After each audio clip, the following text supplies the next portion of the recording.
ناصر صدر.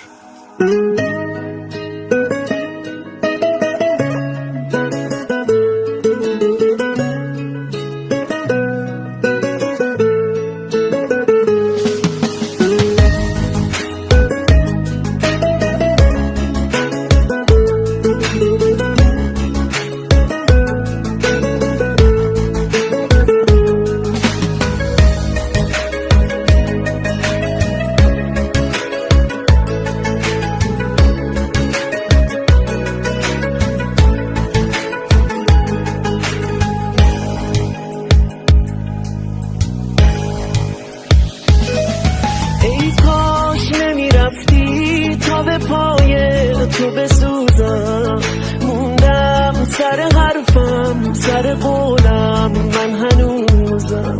هیچ وقت نمیخواستی که بمونی تا بمونم، هیچ وقت نمیذاشتی همه حرفاتو بدونم. ای کاش میدونستی از وقتی که رفتی من کسی ندارم.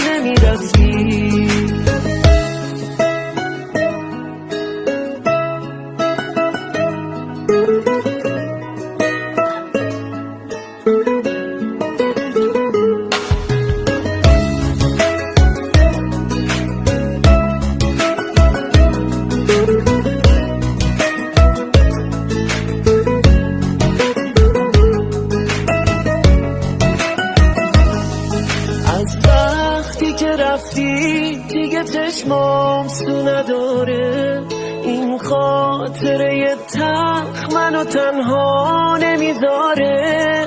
خیلی سوت و کوره خونه بی تو، گل نازم، من فکر نمی کردم توی این بازی ببازم.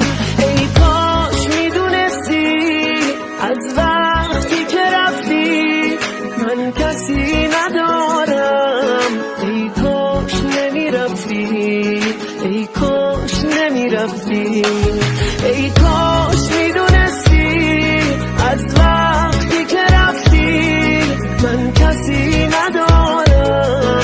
ای کاش نمیرفتی، ای کاش نمیرفتی، ای کاش نمیرفتی.